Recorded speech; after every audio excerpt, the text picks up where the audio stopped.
Já é um investidor pessoa física da Bolsa, tem um patrimônio bilionário, ganhou, como você disse, lá em 2021, 1 milhão em dividendos por dia, e isso vai sendo corrigido ao longo do tempo, vai ficar maior, até porque você pega esse dinheiro também, não é para simplesmente gastar, compra novas ações, vai montando a bola de neve, e até hoje tem um estilo de vida muito humilde. Você nunca aumentou demais o padrão de vida?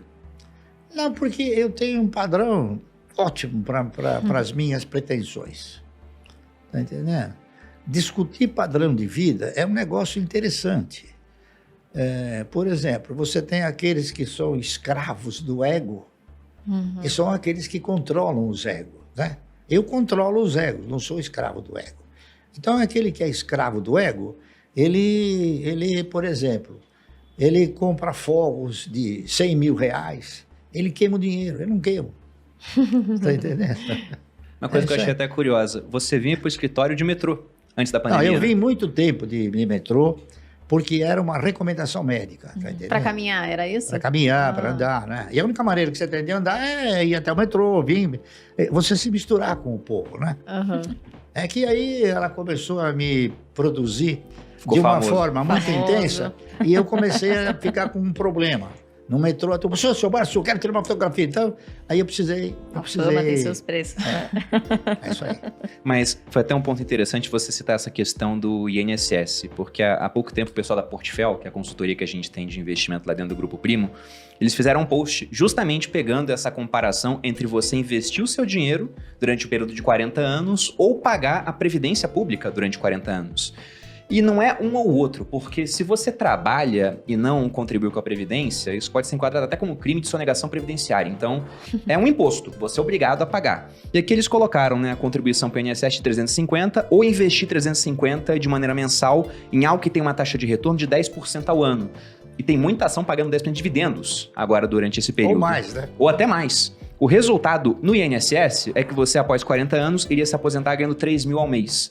E no momento que você morre... Zero de patrimônio para tua família. Depende de quanto você contribui. Por exemplo, eu nunca deixei de contribuir para o INSS, porque eu recebia honorários, recebia comissões, tá certo? Mas eu sempre contribuí pelo mínimo. A melhor coisa que tem. Então o que aconteceu? Eu contribuí obrigatoriamente pelo mínimo para a Previdência e aleatoriamente para aquilo que é a formação de uma carteira de renda mensal. Então, hoje, eu sou aposentado com R$500 por mês. O que daria para fazer com esse dinheiro? R$500. Se fosse uma pessoa fazendo esses aportes, R$500 por mês. R$500. Então, por que é R$500 se o salário mínimo é 1.200, né? É que eu recebo 1.200 para pagar os 700 de INSS. Porque eu recebo honorários, é isso? E ainda pago o INSS. Quer dizer, então, ainda sustento alguém.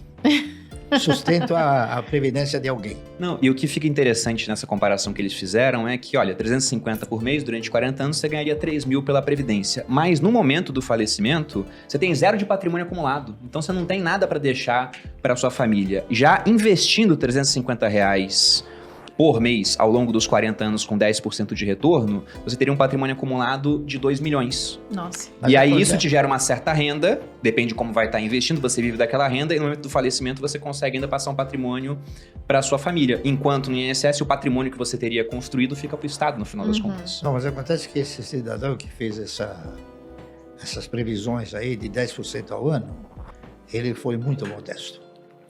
Mas na internet tem que ser modesto. Não, mas diz, em termos de rentabilidade, dá para ser muito mais. Muito mais. Bastante mais. Como a gente estava comentando aqui, tem várias ações pagando mais de 10% de dividendo apenas nessa questão dos últimos 12 meses. Algumas muito mais do que isso durante esse período. Até por isso que eu fiquei curioso para saber se tinha feito a conta. Deixa eu até falar uma coisa para você. Existem ações pagando mais de 100%, mais de 200%, mais de 300%. Por quê? Por exemplo, você tem ações que comprou 15 anos atrás, 10 anos atrás, por R$1, tá certo? E hoje você recebe R$10 de dividendo. O teu custo é R$1. Sim, já ficou lá para trás. Então, se você não compra mais, o teu custo, o retorno é muito superior. Não é isso? Que é o yield on cost. É que Isso que você está falando é se você comprar agora, já. Uhum. Mas se você olhar para um pouco do passado, por exemplo, eu tenho ações que eu paguei 25, 30 centavos e ela já me pagou R$20 de dividendo. Quanto é isso aí? Não, é 100 vezes mais. 300, 400, 500, 1000% a mais. Então, por isso é que o ganho obtido através de ações, ele é imprevisível se você for um investidor. Depende do resultado da empresa, depende de uma série de fatores provenientes da empresa. E uma empresa que tem um histórico de ter um bom aproveitamento do seu parque fabril, tem um bom retorno, tá certo? Em termos de receita, gera riqueza, distribui essa riqueza, ela é uma empresa que vai sempre ter o quê? Uma condição sustentável para te devolver proventos. Então, é isso que tem que olhar, entendeu? Não, concordo. E até aproveitando essa questão de que você investe há muito tempo.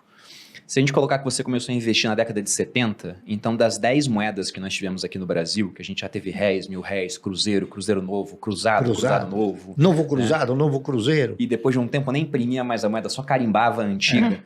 Dessas 10 moedas, você pegou 8 durante sua trajetória como investidor. Você pegou hiperinflação aqui no Brasil. Não, na acho verdade, que eu peguei a gente mais pega de 8. Acho que eu peguei mais de 8. Então você pegou 9. Pegando desde que você nasceu, pode ter sido 9. Nós começamos desde 60... Antes de 64, acho que teve o primeiro Cruzeiro Novo. Foi na década de 70, Cruzeiro Novo, foi com os militares trocaram. Então foi logo depois do começo do governo militar. Acho que teve antes. Teve um Cruzeiro Novo, sim. Mas você pegou, pela minha conta, 8 das 10. Peguei todas. Na verdade... E pegou um período de hiperinflação também. Como é que foi essa época? Né? Foi uma hiperinflação. Mas como é que era? Porque eu fico pensando, o pessoal fala muito de, olha, o Brasil para crescer tem que ser mais produtivo. E aí o meu vô, ele falava, pô, como é que vai produzir naquela época? Você tinha que ir no mercado todo dia porque o preço estava sendo reajustado. Você tinha que tirar o dinheiro do banco no começo do dia e depositar no final, porque senão você não ganhava overnight e o dinheiro perdia valor. Então você passava das 24 horas do dia, umas 4 horas em fila. Tentando fazer compras, por estocando, conta de hiperinflação. Imagina a loucura que era. O mercado ele teve uma evolução, o mercado financeiro, é claro, né?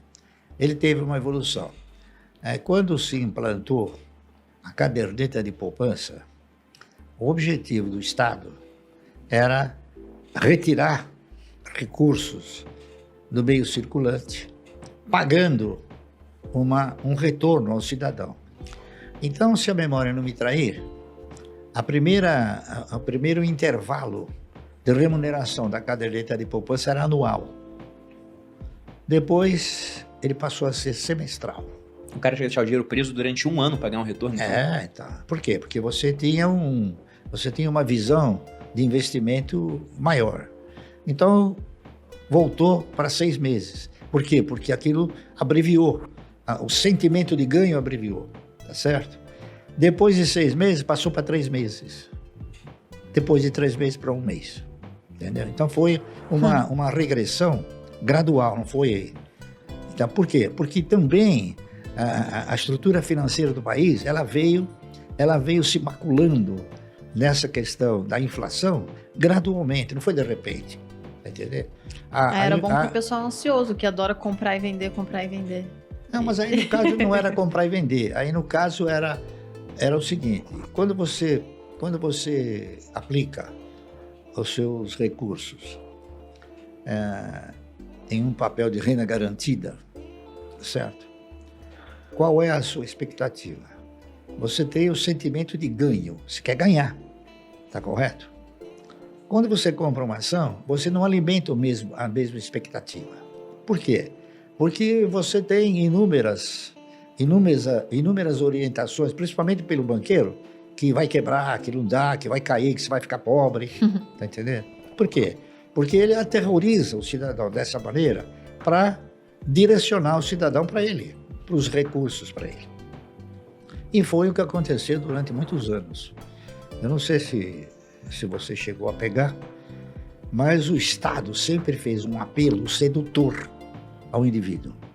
Então nós tivemos uma época em que as emissoras de televisão, cada uma inseria 10, 15 ou 20 vezes por dia uma proposta, um apelo assim: Tinha um cidadão com a gravatinha, o cabelinho, né? Numa mesa, um cartãozinho, falar, vem para a poupança. Vem para a poupança, que você vai ganhar tanto. Vem. Então isso aí foi seduzindo o cidadão. Foi instalando nele a mentalidade do agiota. Do cidadão que tem que sentar na cadeira e ficar esperando aquela migalha. Tá entendendo? Isso foi se acelerando. Primeiro nós tivemos o open market, que você aplicava e ganhava por um dia. Depois do open market veio o overnight, que além do dia você ganhava de noite. Tá entendendo? Então isso aí foi acelerando a inflação. Por quê? Porque cada vez o governo precisava mais. O governo foi tendo esse foco de tirar recursos de circulação, sem que o cidadão se desse conta disso. Por exemplo, eu não me lembro em que ano, mas ele criou o FGTS. O que foi? O que é o FGTS? O FGTS é uma forma de você tirar dinheiro da empresa e ficar com ele. Tá certo? Sim, por quê? Porque antes disso, a empresa ficava com o dinheiro, na hora que tinha que indenizar o cidadão, ela pagava o cidadão. Agora não, ela tem que contribuir com isso. E acontece que o Estado é um péssimo gestor. O pior gestor que existe é o Estado. Por quê? Porque a maioria dos elementos que estão lá são incompetentes. Tá entendendo? A grande realidade é essa. Então, se você quiser prosperar, não acredite no Estado. É o que eu fiz. Não acreditei no Estado. Acreditei nas perspectivas e nas possibilidades do mercado como um todo.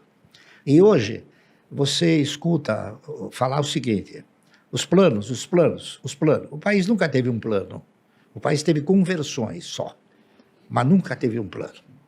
Falar um plano, tá entendendo? Um plano econômico de longo prazo. Essa aqui é a verdade.